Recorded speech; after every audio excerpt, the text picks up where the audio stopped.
TEGUCIGALPA Reuters A flamboyant TV host took a surprise lead in the Honduran presidential election. Initial results on Monday showed upsetting forecasts of a win for the country's incumbent leader, who is a close ally of the United States.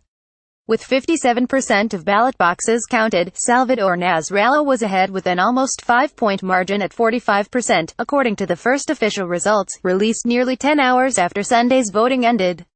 "I am the new president-elect of Honduras," Nasralla, 64, wrote on Twitter after the results were announced. Earlier, during the long wait for results, he and President Juan Orlando Hernandez had held competing events, claiming victory. Nasralla, who heads the left-right opposition alliance against the dictatorship coalition and has the backing of ousted former President Manuel Zelaya, had 45.17% of the vote. The National Party's Hernandez had 40.21%, according to the country's election tribunal.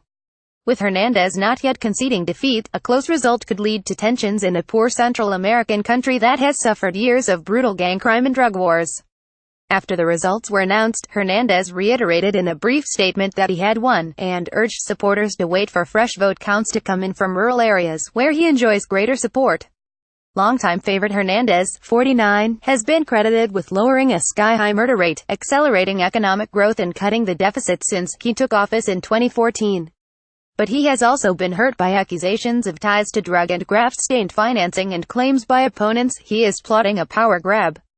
Blow for United States. A victory for Nasralla would be a blow for the United States, which sees Hernandez as a reliable ally in tackling drug trafficking, gangs and migration. The United States has long-standing military ties to Honduras and few ideological allies among the current crop of Central American presidents. Relations with Nasralla are not so established, although he traveled to the United States in September. He said at the time he had explained to U.S. lawmakers whom he met the true reality of the situation in Honduras, accusing the Hernandez government of trying to rig the election. The U.S. official said he did not think Hernandez would now be able to catch Nasralla in the vote count, despite the fact that many votes were still to be counted in rural regions. He called this a real stress test for Honduras' democratic institutions and the leadership and character of its political figures. Salvador Nasralla, presidential candidate for the opposition alliance against the dictatorship, speaks to supporters after the presidential election in Tegucigalpa, Honduras, November 27, 2017. Reuters short Cabrera. This could drag on for weeks, the official said. The official likened the potential upset to the 2016 election of U.S. President Donald Trump, another entertainer whose campaign resonated with voters disillusioned by establishment politics. Hernandez's attempt to clinch a second term was divisive in Honduras, which is still dealing with the fallout from a 2009 coup. Zelaya, a leftist ally of late Venezuelan leader Hugo Chavez, was ousted after proposing a referendum on lifting term limits. Hernandez's own re-election bid was made possible by a contentious 2015 decision by the Supreme Court. Zelaya was at Nasralla's side on Monday morning as coordinator, and many believe the true power in the alliance. Zelaya would be a major beneficiary if Nasralla wins.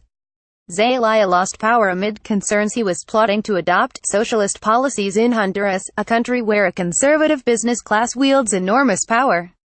The United States wrestled with how to handle the coup, and Zelaya remains a boogeyman for U.S. officials and many of Honduras' elite. "We won," Zelaya wrote on Twitter. Campaigning on an anti-corruption ticket, Nasralla has not suggested he would scale back security cooperation with Washington, but U.S. officials instinctively distrust his ties to Zelaya. Now he can back up his anti-corruption positions.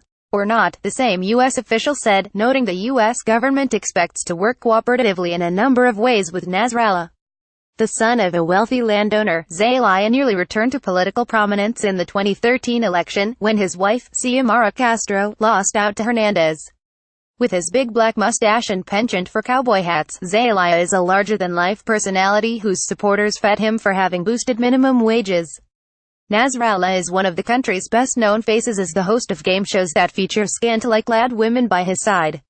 With his booming voice and finely coiffed hair, he looked poised to be the latest entertainment star in the Americas to breach the upper echelons of political power. In Guatemala, former TV comedian Jimmy Morales won the presidency in 2015, but his support has eroded after he clashed with a U.S.-backed anti-graft body probing his family. Reporting by Gabriel Stargarder and Gustavo Palencia. Editing by Nick McPhee, William McLean and Francis Carrior. Standards. The Thomson Reuters Trust Principles.